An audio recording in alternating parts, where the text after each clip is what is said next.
belonging naturally or essential, okay? So remember that. Intrinsic is something that is natural. And if you apply that to principles around information security, intrinsic are things that are typically normal within our organizations, day-to-day patterns and behavior. And as attackers, this is what we are trying to emulate. We are trying to go with the flow. We're trying to use standard protocols. We're trying to use things that are look legitimate, things that look typical within environments. So we're trying to be intrinsic in nature for what we typically do. Extrinsic is exactly the opposite. Externally, not natural, something that comes from the outside in, okay? And so, our jobs in security is to detect abnormal behavior coming from the outside that may look in every way, shape, or form as something that might be on the inside. And that's why you see a lot of these, social engineering attacks and things like that happening, is due to emulating what users do on a regular basis. And I'll show you some of those attacks. And I'm actually working on a new version I'll demonstrate here of the new social engineer toolkit, which has a brand new, awesome way of exploitation, which would be cool. But for me, when I started looking at offense, right, and that's where my career started with, is focusing on offensive techniques and exploitation, that type of stuff. And what's nice about that is it's very easy for us on the offense to say everything is wrong and kind of break into everything and smash everything. The hard part is really the defensive piece of understanding what it takes to look for traffic that looks in every way, shape, or form as legitimate. But how do you actually go and look at that environment? And so that's what I'll be talking a little about today. For me, when I look at this industry, I see it as one of the most pressing issues is understanding what the attackers are doing. And me just being a pen tester doesn't mean that I'm emulating what the offense is doing in any way, shape, or form. There's a lot of different patterns and techniques that everybody uses that are very different in every way, shape, or form. You heard a lot of great talks today that use techniques that I don't use. It's what they found their niche in and kind of moving towards those different areas. And so since you have a lack of understanding, the focus in this industry has moved more towards, instead of fixing a lot of the basics that we see out there, and you probably heard a lot of my talks talk about focusing more on the basics, and now it's on, finding a single exploit or finding a patch for a single exploit or a specific vulnerability or fixing ransomware. I had a bank call me on the phone, out of the blue, and normally when I get my phone numbers and it comes from a thing, I don't answer it, but I was like, all right, I'll answer this one. And I answered and like, hey, we're a bank, so a very large bank, and not a customer of ours. And like, hey, Trusted Tech has a great reputation in the industry. We want to engage your services. I'm like, oh, that's cool. I'm glad to hear that we have a great reputation, all that stuff. What can we do for you? They're like, well, we want to build you an incident response program. I'm like, okay, that's cool. We do IR and all this other stuff. Like, yeah, we already have kind of an IR process. What we want to do is we want to use you kind of as a broker so that when we get hit with ransomware, you guys can pay the Bitcoin. And I'm like, what the And I actually I started saying that on the phone and I kind of backed off a little bit. I thought I was being like pranked by somebody. I was like waiting for Ashton Kutcher to come out and like, you got punked. But what's interesting is instead of fixing, the root cause of like business continuity and disaster recovery and doing things on your endpoints that try to stop ransomware, instead it's like, hey, I'm just going to pay the ransom because that's what's, hot right now in this industry and that's what we need to focus on. And you have malware and APTs and stuff like that when you have passwords of password 1 in your environment still. What's interesting as being on the offense, I never understood, and this is something that took me a long time to kind of wrap my mind around. Being early in my consulting career, and I would just go into a company and I'd smash up everything and I'd hit the ground and I'd own everything and steal all the data and everything. I couldn't understand why they had all these stupid vulnerabilities out there. But you have a million stupid vulnerabilities. How do you prioritize your time and actually go and invest and fix them? So I'll talk a little bit about that. But for me, it's focusing on the basic stuff. Now, the argument has always been in this industry that a blue has to be right 100% of the time, right? And the red team only needs to be right once, or the offense or the hackers only need to be right once. So we no longer have the luxury of being 100% right. That's just not possible, being 100% secure. The blue and the red team need to understand. But this is one thing that I really respected that I saw. This is Egypt. He's one of the Metasploit dev guys, a really good guy. And this is Jeremiah Grossman, who ran White Hat Security, another really good guy, big web app guy. And Jeremiah said, it said that an adversary just needs to find one vulnerability to win. To do that, they just need to find one system the target didn't know they owned. And that's completely true, right? If you have a system that you didn't know had a specific exposure or marketing put up another site, it's very easy for me as an attacker to exploit that, gain access. You may not have the same type of monitoring capabilities in those systems. But what Egypt said as a rebuttal, and I fully agree with this, and this is what puts us now on the equal playing field, in my opinion. Counterpoint, once you're on a system, adversary roles reverse. Blue only needs to find one indicator of compromise to catch the red. And I completely agree with that. As attackers, it's very easy for us to get it. If you look at the studies and the statistics, it usually takes us an hour to break into a computer system, right? Especially if we do reconnaissance ahead of time, we send a fish out, compromise the machine, kidding around, like all the products and stuff like that's at this point pretty trivial. And so now you have access to this machine. While we're actually trying to get access to other systems, lateral movements or moving to other systems to get access to the data that we need, that's very difficult for us to stay underneath the radar and not trigger alarms that may catch us and to let them know that there's a breach there. So it's no longer, red could always go in and smash everything up and break everything. It's, the blue also has to be accountable for detecting what's actually happening out there. And believe me, the red team, we've always had it easy, right? I can't remember. It's been years and years and years, but I would walk into a place and I'd be like, yeah, I'm going to own everything, and I break everything, and I steal all this data, and I walk out like I'm the biggest badass in the world, right? And I hand this report, and I'm like, hey, here's all your findings, good luck, and I walk away. And I'd always get the comment like, oh, hey, your consultants are coming in, hey, you're great at blowing everything up and walking out afterwards. I'm like, yep, I enjoy that. I don't envy the blue team at all, right? And the red team industry and the pen testing industry, it really became all about, hey, look at me, I'm the most important person in the world. And you see a lot of the stunt hacking that occurred and all this other stuff about how awesome we are in the security industry and everything that we're doing. Now, some of it, is trying to change the industry for the better. A lot of folks that were on the stage today are trying to change the industry for the better. But a lot of it has to come down to, they're not making the industry better if you're going into companies, blowing them up and walking around. For me, it's easier to complain that the industry is broke than to actually go and fix it. I think it takes time and effort in working with people to actually go and fix it. And I don't envy the magnitude at hand for what the blue team is doing. There's so much stuff out there to go and secure that, in order for us to really get to a position to defend against it, it's going to take a lot of time. And I'll show some of that. So how are we getting owned? Now, first and foremost, being able to social engineer is the number one. Now what's interesting is I was just on a engagement recently, and they got hit by ransomware. Can anybody guess why the person was hit with ransomware in the first place? Right there. What? Oh, yeah, sorry. Working out, right? Pornography still tends to be one of the largest issues when it comes to ransomware. No relation to what's shown up here. None at all. But what was interesting with this one, is that, the people that were in charge of this organization had no idea that the individual was browsing pornography on a laptop computer and got infected by ransomware, and the ransomware completely blew out all of their file shares. And what's even better is like that person had local admin rights, right? And then it spread across the network and encrypted all their file shares and everything else. So it was fantastic, right? Great time that they had to deal with, and all because of Charles Barkley.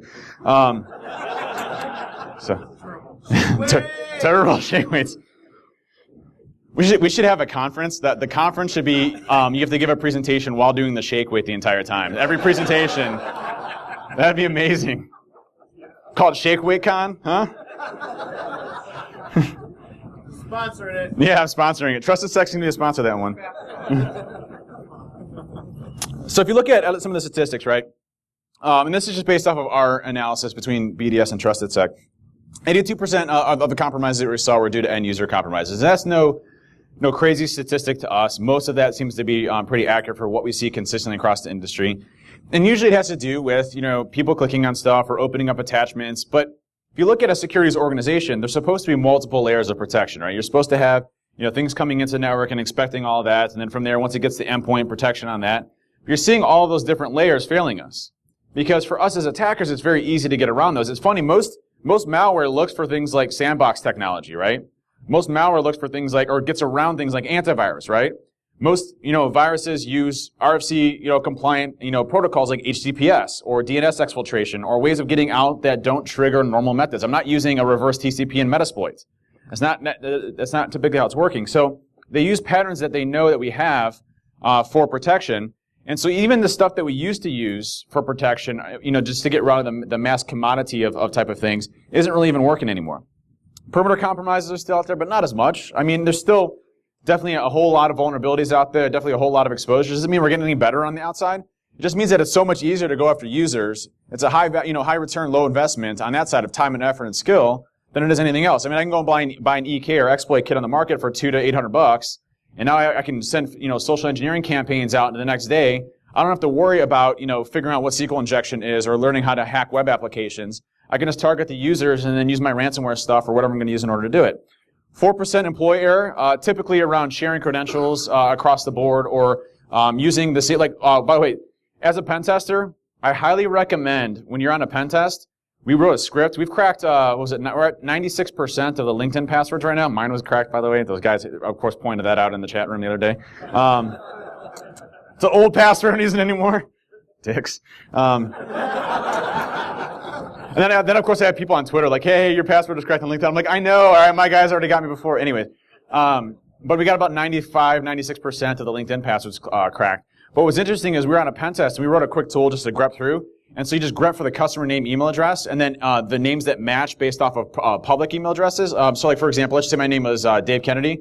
Do a search for any Dave Kennedys or like iterations of Dave Kennedy, like D Kennedy, Dave.Kennedy, et cetera. And then match those to any like Gmail addresses or anything else. Also matching them to the company name, and then extracting those passwords, and then trying to use the same password for that username. It's worked like successfully. We had like 4 successful in one company that we're doing a pen test with that still have the same password that they're using with it. And what's great is you can actually see patterns as well. Like someone might have like a password of like October 19th, 2019. So you do like October 19th, 2020, whatever you want to do, like iterate up. And those work as well. So it's fantastic to figure out people's passwords with that. So let's take a look at how endpoint compromises work. And I think it's important to understand because if you look at probability and risk, right? In security, sorry, one more time. In fact, I'm not going to even talk about the rest of my slides. I'm just going to keep this up here and just keep talking. In security, risk management is a big thing for us, right? What I learned going from smashing and grabbing everything and walking out saying, why can't a company fix all these vulnerabilities, is that in organizations, they don't have one dedicated security person to one employee. So you don't have a person behind someone's desk like, nope, don't click that. That's not good. Nope, shut that down. No, if you click that, okay. That's not business savvy, right? So we have all these risks that we have to deal with and all these different programs that make our security program. Vulnerability management and patch management and hardening and all this other stuff that make up what we consider information security today. But we have all these risks and we don't really know how to prioritize a lot of that because we have all this risk. And so that's what we try to do is balance, hey, hopefully it's a little bit hard for people to get in and maybe they're so loud that we can detect them, once they kind of weed down into these areas that we can respond and minimize the damage to our company. So if you look at 2 of your highest levels of risk at all, it's going to be your perimeter and end users, right?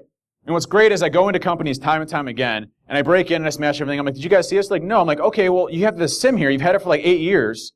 Why isn't your SIM detecting us? You're like, oh, well, our SIM's really good on our servers. We don't get endpoint logs because there's just too much traffic. I'm like, why don't you have endpoint logs? That's your highest probability of compromise, and you're not pulling event logs? Just event logs. Like, you know what you can do with event logs?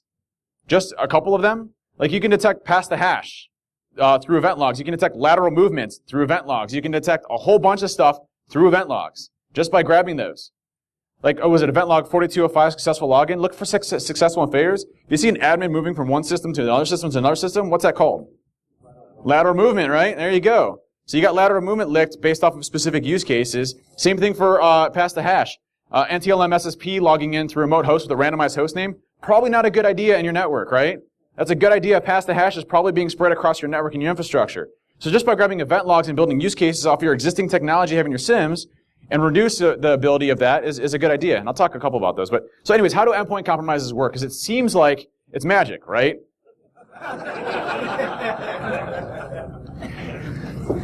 Endpoint compromises to me are one of the simplest things possible because the exploitation technique doesn't matter. And when I say it doesn't matter, I mean it does matter. But a lot of times hackers could use Adobe Flash exploits. You might hear that, or Adobe PDF exploits, or whatever it ends up being. Commonly though, I don't think I've ever used an exploit in the past 2 years against a system. I've just used horrible things like Java applets. Java applets are the worst thing that this industry has ever seen. Java itself is the worst thing this industry has ever seen. It's the worst thing that anybody's ever seen in IT and everything, okay? I'm sorry for any Java programmers, but that shit's horrible, okay? That is not magic. That is just shit. So, hate Java. Yeah. Where's the shit slide? I don't have a shit slide. This is what I think about Java. Anyways.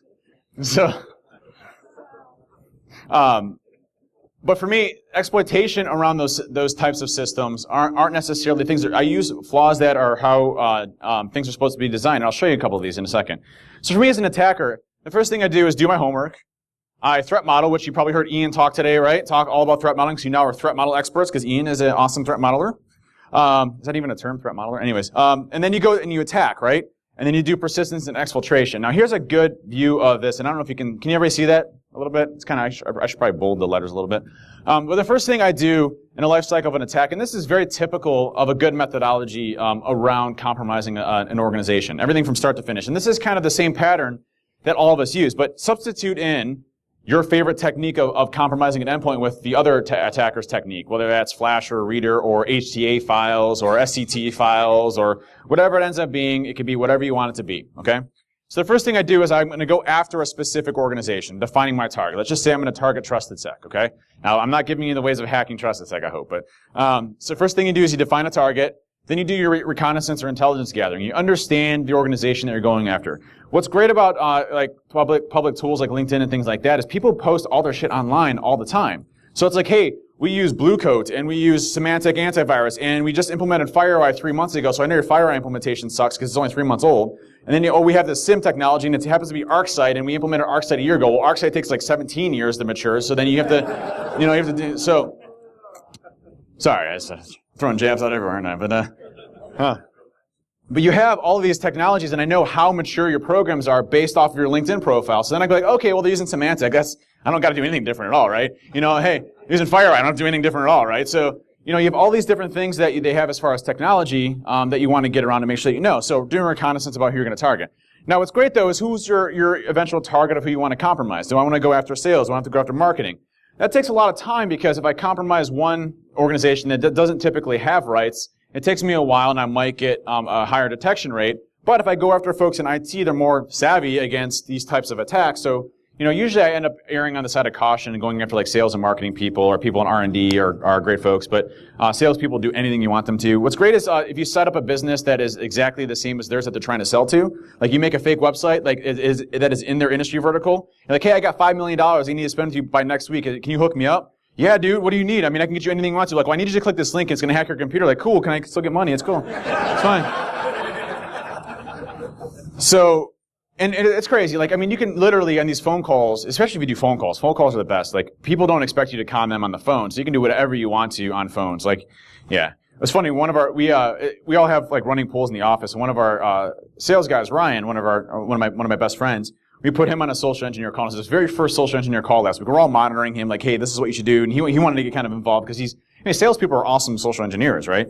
And so he's on the phone, and he's getting all the way through. He called the help desk up, and he's getting him to reset the password and tell him the password, which is the most atypical thing that you could possibly do. And he's just in the middle of giving him the password, and we happen to use spoofcard.com at the time, so spoof your phone number or whatever to come from inside the company.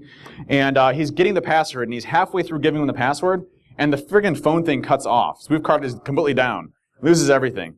So, it was anyways, but salespeople could be great social engineers. Then you go and you build or buy a tool. You can go and buy an exploit kit online. There's some great ones out there. If you're not a savvy hacker out there, you can just go and buy an exploit tool and they can, do everything for you, which is fantastic. Or you build your tools, using things like the social engineer toolkit. Horrible tool. I don't know whoever wrote that. Builder, and then from there you build your attack profile. And this is typically how I'm going to get in. Is this going to be, for me it's about the flow, about who I'm targeting. So I'll usually go after a couple people, and I'll build something off of that individual person or a couple of people in order to go and do my attack. And once you're there, you test for detection and probe for via phishing. A lot of times I might even send one email out just so they click on a link, but it doesn't do anything malicious. It just probes their computer to say, okay, I have this version of Windows, or hey, maybe they're in Mac shop, or whatever else that I couldn't find maybe off of LinkedIn. And then from there, just get versions, things like that, and understand it. The problem with exploitation and running direct exploits across environments is that you never know exactly what version they're going to be running consistently across the board. No one here has the same version of Java deployed across their entire enterprise. It's not going to happen. No one has the same version of Internet Explorer, everything else, right? So it becomes very, very difficult to do. Once you do that, you compromise the system itself. You deploy your system, and you attack, and you get your initial intrusion. Now, the intrusion piece here, the initial intrusion, is one of the hardest pieces to detect. Because in a lot of cases, if it's not dropping specific things like binaries or other things like that, and it's something that's very atypical in your environment, you may not see it happen. And this initial intrusion part is the biggest weakness that we have right now in security, because we're relying off of every single person in our organization for a level of mechanism of security in our organization. So if we don't detect this, which is very probable that we won't detect something like this, then we have to detect them in other methods across the network. And so the initial intrusion to me is still a problem. I still want to detect that if I can. But if I can't, what are the other things that they may do or an attacker may do in my organization that I really need to be concerned with? Things like ransomware.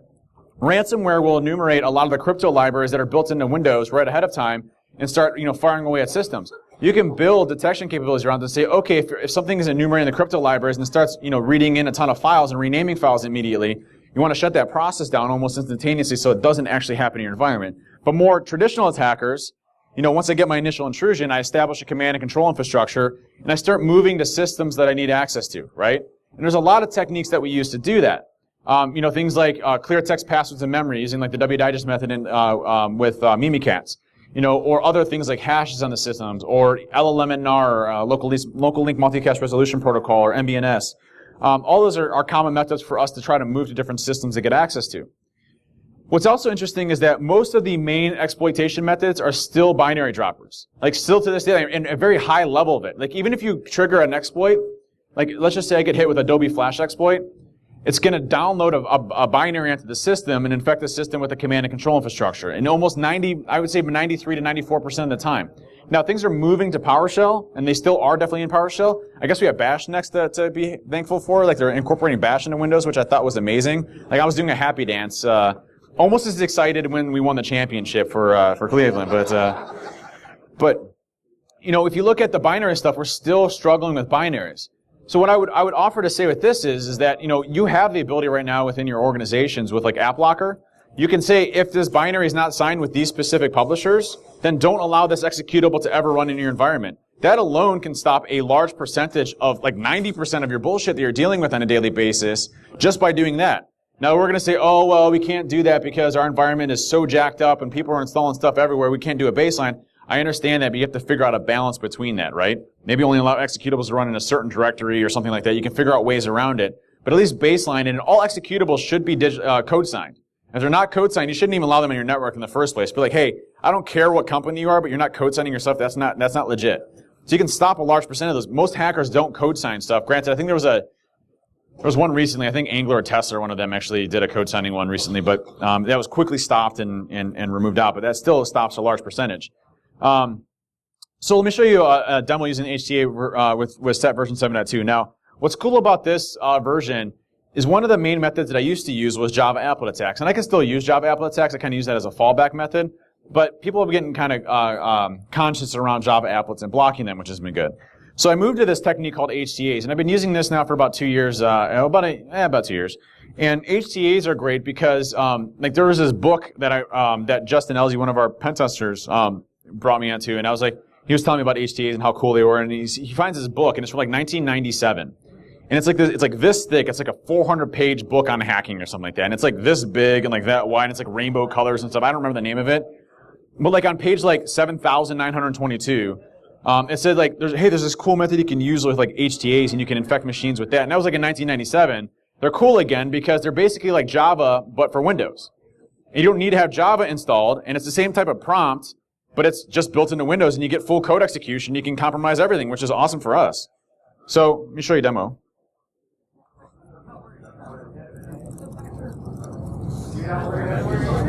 Type in my password, right? It's not the same one as LinkedIn, I'm just saying. Asses. So I'm going to launch the new SE Toolkit. Now, this has a couple new features. Notice the code name is wine and gold. I had to, yeah. And I also put, let me see if I can find it. A tool's not a tool unless it has ASCII art. It's the Punisher. All right, we got that one. Hang on. All right. Where's it at? It's random, so I gotta. There it is. There we go. Yeah.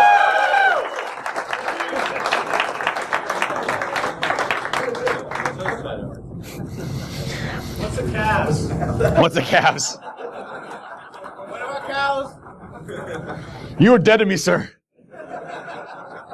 One thing that I also added to get back in is, and with 7.2, is everybody seen the show Mr. Robot, right? So Mr. Robot episode 5, they're hacking into, I think it's called Steel Mountain instead of Iron Mountain. And they're hacking into Steel Mountain. They use the social engineer toolkit to social engineer their way into Steel Mountain, okay? But they used this super old version of SET that had SMS spoofing in it. So you could SMS spoof, and then you send a message, and it happened to be the lady that your husband's in the hospital or something like that, and she was all distraught and left, and then Elliot could go hack into him or everything. So that's Mr. Robot. I've honestly gotten like 40 emails, like 400 calls, like, 10 bug requests, and like, why isn't SMS spoofing in there? And I'm like, no one ever uses this in the first place. But anyways, I added that back into this version, so it works. I don't know, whatever. Go ahead and use it. Just gonna spoof SMS and then you can send it out. But now everybody's not gonna be mad at me for Mr. Robot in there. But jeez. So you go to the website attack vector. And then we're going to do number 8, which is the HTA attack method. Now, all of these still work very good. Tab nabbing is kind of, I don't really do that too much. Webjacking works really great because it takes advantage of the hover over and defeats the hover to see if the link is legit or not. But we'll do the number 8, and then I'll do site cloner, and I'll just clone TrustedSec as an example. And I need my IP address.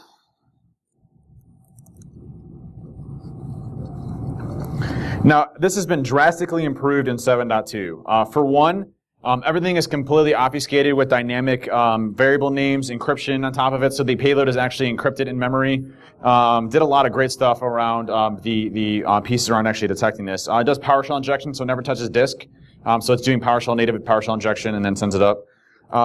What's funny is I got a GET request put up for Unicorn, which is one of my tools that does the PowerShell injection technique.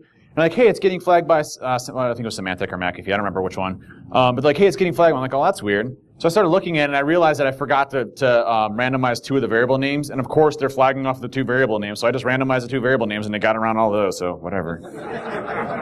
Fucking ridiculous. Ridiculous. So we'll go to use the HTTPS interpreter payload. This is going to go through, and it's going to use the x86 downgrade attack, which can work on 64, 32-bit platforms, set everything up for you. Take a drink. It's good. Scotch. Caribbean cask. So we're going to go over here, my box, and just click the add on accident, I think.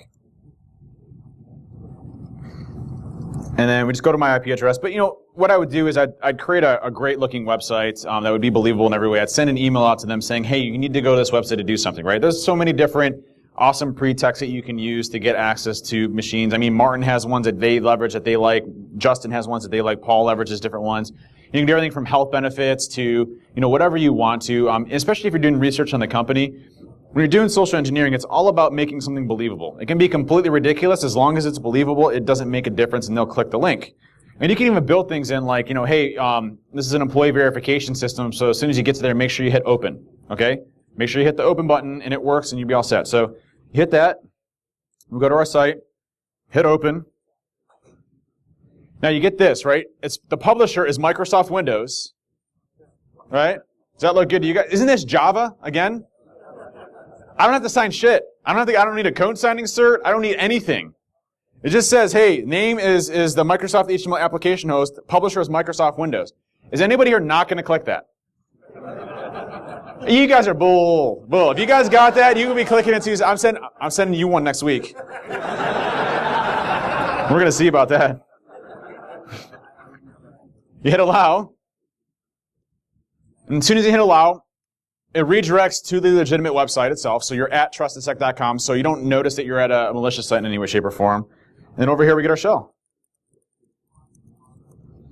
Now what's great about this is I'm not aware of anything that actually detects these type of files. Now, from a defensive perspective, I'll talk about how you stop this, okay? Because I think it's important to understand both sides. But I'm not aware of anything right now that detects this, which is fantastic. At least for me, it's fantastic.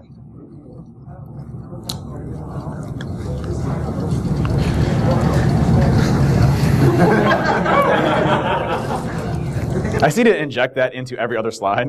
Like, just, it doesn't need to even be part of it. Just, anyway. Or that, or this one. Anyway. So detecting these attacks. So, it's funny, like, I had my whole slides done. I'm like, I forgot to do, like actual Giphy images that I could have up there. But anyways, so detecting these attacks are interesting, okay? So there's a couple components. Remember I talked about maybe I don't detect the initial intrusion, but I detect the patterns that I do afterwards. And so the initial intrusion is important because I'm going to be writing an HTA file to disk. That is the only remnant that I will have on the operating system is an actual HTA file. Do you ever need to have HTA files ever exposed in your outside internet? No. Block them on your content filtering software, block them on your web applications, everything going outbound connections, block all that. You never need a HTA file on your outside. I don't think there's anything that I know of that leverages HTAs. I mean, something horrible, probably like WebEx or something, but,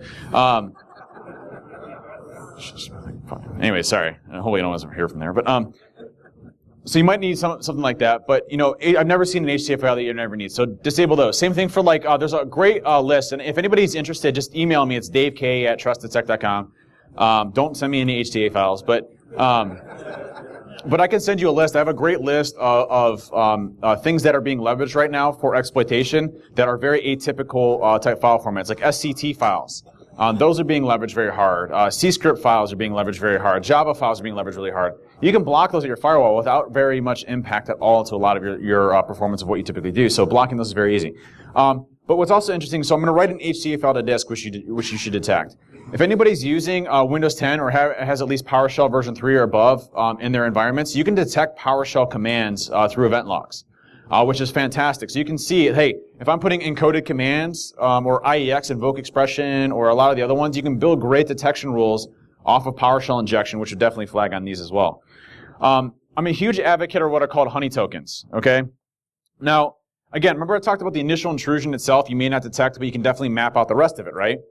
What's great about me as an attacker is I go for the path of least resistance and the things that I know that you probably won't flag on. Tokens in memory, or either Kerberos tokens or passwords in memory are two things that I'm very, very eager to go after.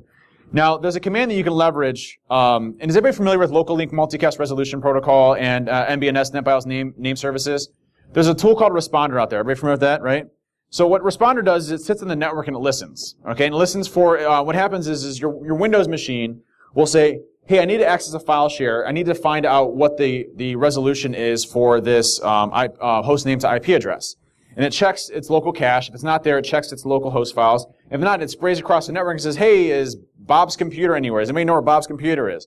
And the responder's like, yep, I'm Bob's computer. Come on and connect to me. And then it passes the hash values to you. Very common technique, okay?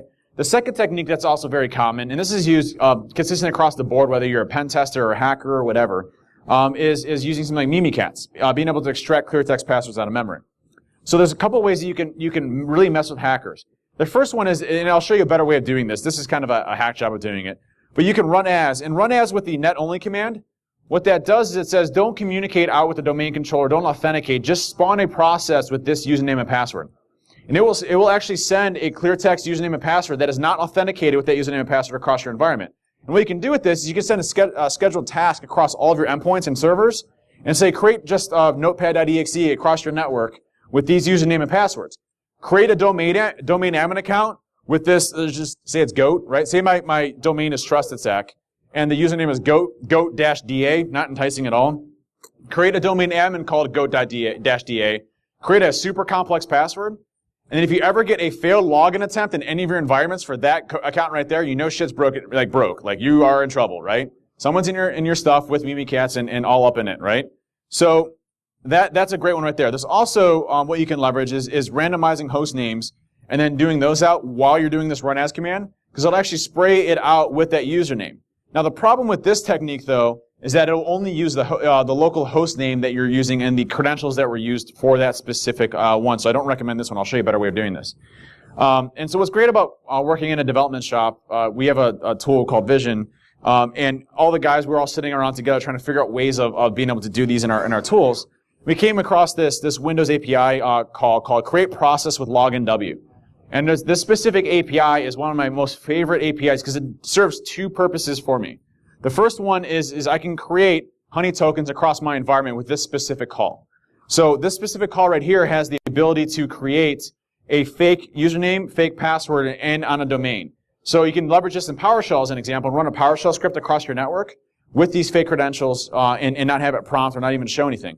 The second thing you can do is my favorite part is this, the LP command line variable. The LP command line variable allows you to specify a command line option that you can run, which can be a net use command, which will then spray your username and password across a fake username and password across the network. So I'll do things like Nessus, across the network, or SQL Service-SA accounts, or, domain admin 1 or whatever across the network. And the only people that are ever going to see these accounts are hackers. So again, multiple layers and doing things that would entice me as an attacker. I'm not going to know the difference that if there's a password in memory that matches an actual domain user, a domain admin user in your environment, I'm going to go after that in 2 seconds. No questions about it. There's a couple of good resources for this. By the way, there's also another really good way of detecting LLMNR and MBNS across your network. If you spray that LLMNR attack across the network, the net use command that sends it across the network, if you ever see a 4648 explicit credentials were used to log into the remote machine, that's bullshit, because that username and password's fake. That should never be allowed in your environment. Someone's running a responder in your environment. So you can grab that event log and say, okay, well, 4648 is in your environment. That's not good, right? No one should ever be accepting those credentials because that's BS. You also want to look at 4625, which is failed login as well. There's 2 good tools out there that you can leverage. Ben 10, who's part of Trusted Sec, he wrote what's called PowerShell Defense, and it has these already built in. It'll do LLMNR and MBNS through PowerShell. It'll also do the honey tokens. And there's also another great one from Fuzzy Security called Invoke Run As, which is basically the run as command, but in PowerShell. So you can schedule tasks across your environment. There's no impact to performance or systems to your environment. You should never see those, but it's great ways you can build in those detections into your environment. Lateral movement's very, very much similar. Looking for lateral movement in your environment. Hey, if I see, specifically local accounts are great ones to do, but if I see, was it 4605 logging in, a successful login from one system to another, you want to look at those consistently across the board. And you can do timing things, like if I see same source logging into multiple systems across the network, that's probably a bad thing, right? Someone's probably combing through your network looking for certain things, and you want to investigate those. So a lot of great things you can see from that. Now I'm going to show you a couple examples of attacks here, and this isn't a product plug in any way, shape, or form. I'm going to tell you exactly the different detection paths that you can do, and I feel really weird even showing the thing. This is the only demo that I had. But here's how you do pass the hash across the network in Metasploit. There's a lot of ways of doing pass the hash. The first thing I'm going to do is I'm going to run pass the hash across the network. Now, what's interesting about this in indicators of Metasploit, and this isn't a good indicator, but at least you can see Metasploit across your network, is Metasploit randomizes the host names. So if you don't have a consistent host name theme across your network and you have a randomized host name authenticating with the NTLM SSP account, that's probably not good in your environment. You probably want to investigate that specific one from happening. So you can actually see those occurring. Plus, you can actually see whether or not it was joined to the domain or not. So you can see a lot of those actually occurring. So if I go over to my other machine that I have my detection capabilities on, and this is Vision, but you can see past the hash here. And I'm going to go down the raw log really fast. And you should be able to pull from those specific event logs what was actually run and the services that were run there as well. So again, getting event logs into your environment is something very important. Here's LLMNR. So you can see these are fake LLMNR things. You can use the same honey token piece spraying across your network. So we see that spraying across the network. That's a fake one. Now what you want to do for this one, when you spray these across the network, okay, you want to make the password easy. You want to make because an attacker actually has to crack these passwords in order to actually use it, because it's NetNTLM B2, so it's going to be assaulted with your domain name as well as a few other things. And so, let's just say we have a fake account here. You want to make the password somewhat easy, so make it like 6 or 7 characters, okay? Then the attacker goes and cracks it. He's like, oh, sweet, I cracked the password and everything. I'm going to go authenticate. Now, what a responder will do is they'll say, okay, well, the client that I actually got this from is 192.168.170.129. So I'm going to authenticate with this account and this domain name or whatever to this specific IP address. Now, if I look for that failed login attempt within your event logs, and you have like a SIM or something like that centrally there, you'll be able to detect that in your environment and then trigger the oh hell alarm that you've been compromised. Or you're catching your annual pen testers, either way. Yeah, pen tester's like, son of a bitch. Pen tester's like, I hate you, dude. So you should be able to see alarm details. Same thing for like credentials. Like here's Mimikatz, right? And so we'll go use Mimikatz, and then I'll migrate to a 64-bit process so that I can grab the credentials out of W Digest.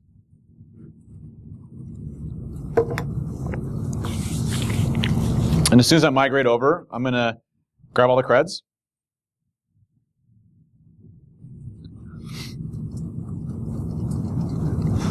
Now we grab the creds out of clear text. So these are the ones that are randomly sprayed into memory. So, like DBAC service or Nessus accounts or whatever, those are all accounts that you want to make look enticing. Like, hey, I want to make it a super domain admin account. And I really recommend creating that account in the Active Directory so that it gives a level of believability. As an attacker, I'll probably drop to a shell and look to see if that account actually exists, if it's expired, is it active or not. And if all those are met right, I will probably try to use that username and password. Clear indication that something's wrong. Again, pen tester's like, son of a bitch.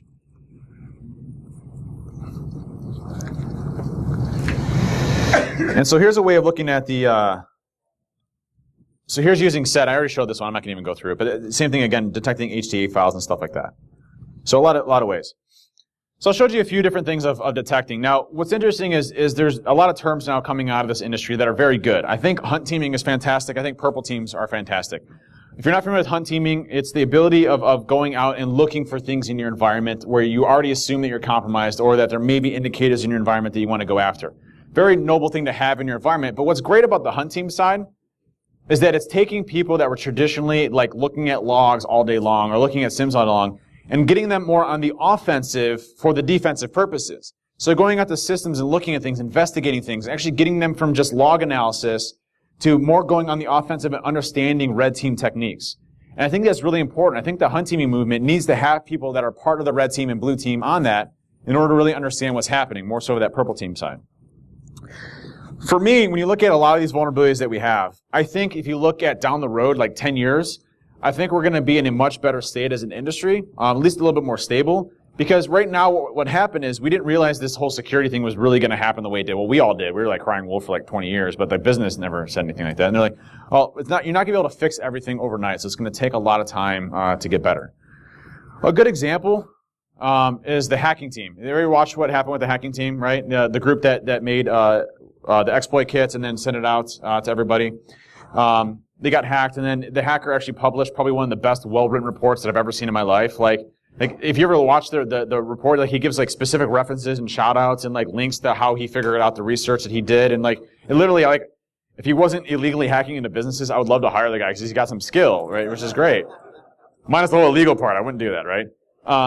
But what's nice about that is it showed exactly how everything from the reconnaissance phase, looking at targeting organization, looking at what vulnerabilities they had found in order to move to lateral movement. He literally followed the penetration testing execution standard just to a T when they actually went through and hacked them. So another thing, next generation products right now are one of my biggest pet peeves in this industry today. You might have heard of like a lot of the new products that are coming out that are replacements for antivirus and things like that. And believe me, I hate antivirus more than anybody here. Believe me, I was doing talks 6 or 7, 8 years ago about how antivirus is dead and everything else.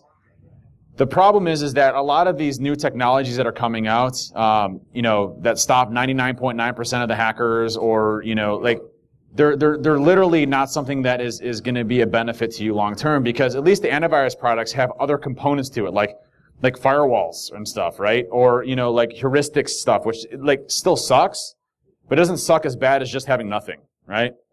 And so when you run into a lot of these products, I'd caution you when you're actually evaluating these to actually do your own testing to figure them out, because most of them are a bunch of vaporware. So when I start talking a little bit about the defensive pieces, for me, if you look at organizations and kind of how they're structured, we really need to start looking at the whole business and how they're operating in order to change the defensive side that we have. I think in security, we've always been really focused on like, hey, you need to stop this because, this is wrong. Instead, we're getting more open, saying you can do whatever you want to. We'll just figure out a way to secure it. And that's a lot of change in the culture. Bug bounty programs. Anybody here a fan of bug bounty programs? It's good. Good. Bug bounty programs are an interesting conversation right now. A lot of people are leveraging them for things like penetration tests. I'd caution you, granted, I'm a biased person. I do penetration tests, and that's the core of a lot of my business for penetration tests. But what's interesting about bug bounty programs is that a lot of people are leveraging them for the same type of consistency as penetration tests. And while they may yield some results, they're definitely not a good encompassing understanding of both offense and defense of what's actually happening out there. I'm running out of time, so I'm going to slip through these real quick. If you look at your 2 highest probabilities out there, your user population, your perimeter, right? Do we all agree with that? Anybody disagree with that? Users, number 1. Does anybody disagree with users being number 1? We're all laughing, right? Because we all know it's like terrible.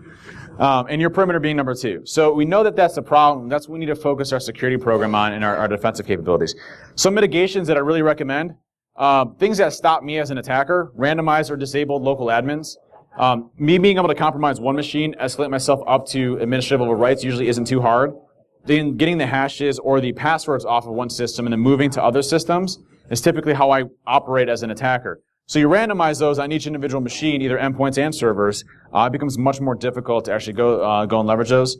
Lower use of privileged accounts. Does a domain admin ever need to log into a member server? Ever? No.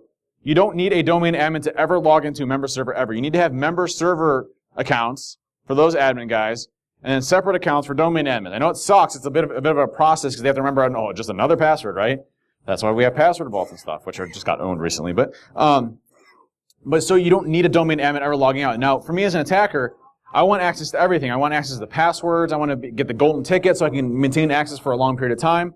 If I can't find a domain admin token, in most cases I don't have a legitimate way of getting access to the domain controllers themselves. So really trying to minimize the privileged accounts across your network. Remove excessive account usage. I already mentioned that. Vulnerability management. Still to this day, the easiest way that we still get into organizations are from either like passwords that were an issue, or things like JBoss or Apache, which have been fixed for years, but they haven't rolled out a new version in any way, shape, or form. Or still MS-0867. That still blows my mind. When I see one, I'm like, listen, you have failed here. Have you ever watched the Arrow, or like you have failed this city? It's like you're supposed to be Arrow, dude, or women or whomever. You're supposed to be the guardians of this environment. You have MS-0867 sitting over here from like 2008. You failed. Like if you have MS-0867 in your environment, like that's bad. Like I don't care what you're doing. Go find a new job somewhere else. Like if you can't get a patch for MS-0867, you need to go somewhere else because you're not doing any impact there. Stop basic binaries, file types, things like that, PowerShell. What's interesting with AppLocker is that if you have good control over your user accounts, like for example, your users aren't running as administrators, you can use AppLocker and say, AppLocker, block PowerShell.exe and syswall64 and the System32 directory for anybody aside from administrators. Do normal users ever need to be running PowerShell in any way, shape, or form? No. So knock that out and get rid of it. Same thing for file types. Stop SCT files running in temp directories. Don't allow DLL to be injected into temp directories. Like, that's just common stuff, right? Executables probably don't need to run if they're not being code signed. A lot of cool things that you can leverage. Visibility into the logs, things like that. My favorite GPO is deny access computer from the network. This one here jacks me up, okay?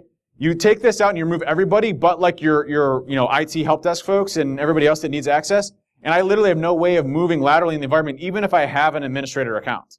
If I have a administrator hash, I can't authenticate with a local administrator because of this friggin' group policy. It sucks. So then I have to figure out some other way of getting access, and I have to find a server vulnerability. And hopefully I'm being loud enough that you actually go and detect me, because I have to go to these other systems. So those are all common things that I like leveraging when I'm actually going through and attacking. So last but not least, for me, we all need to be purple. I find the most exciting things is working with people that are on the defense, that are trying to combat a lot of these things and understanding how they're doing things, because I find new ideas every single time when I work with the blue team. There was a purple team engagement that I went into, a conglomerate, multi-global, whatever company in this world, and I sat down with them for a week, and the objective wasn't to go in and find vulnerabilities from a red team perspective. The objectives were to find vulnerabilities and see what they saw from the detection standpoint and sit with them and work with them and building detection capabilities from the type of attacks that I was doing. And at the end of the day, we had 70 different ways of detecting things like PowerShell injection, lateral movement, hash exfiltration. Like did you know there's a log that gets generated that you can detect like hash exfiltration out of your network? Like there's so many things that you can do just by sitting there and working with people on a regular basis and taking the time out of your day to build those detection capabilities up. It requires you to actually take time from just monitoring those logs to actually building those defensive capabilities out. Last but not least, my book. I was recommending a book. This is from a guy out of Wharton who did analysis around a lot of these successful people, but Steve Jobs and a lot of the other folks. But it's how nonconformists move the world, and it's basically about how you can be in a position at your job, and your job is your job. You come in at 9 o'clock in the morning and you leave at 5 o'clock in the afternoon, or if you're trusted sec, you come in at 11 or 12 and leave at 4 or whatever. But same thing at BDS. Jamie, you were gone early Friday. I saw that. But what's interesting with this one is it says, hey, you're in a company, they're used to a specific way of behaving. How do you change that as being one person? And I think that's what's most important, because you are changing a culture, you are changing the way IT does work, you are changing the way that security does work. So how do you change that pattern of behavior and environment? That's a great book around how to do it. Anybody have any questions? Actually, everybody stayed for the whole hour. I'm impressed. That's amazing. Question back there? Yep. As far as pass to hash, do you recommend a separate forest, one-way trust, via IPsec in a production environment, to mitigate against the golden token compromise? Good question. So the question was, do you recommend for things like pass to hash, having like a one-way transitive trust with servers at different AD domains in order for authentication to stop things like pass to hash? So there's and the second part of that was leveraging IPsec for server-server communications to stop those and to hopefully minimize golden ticket type attacks.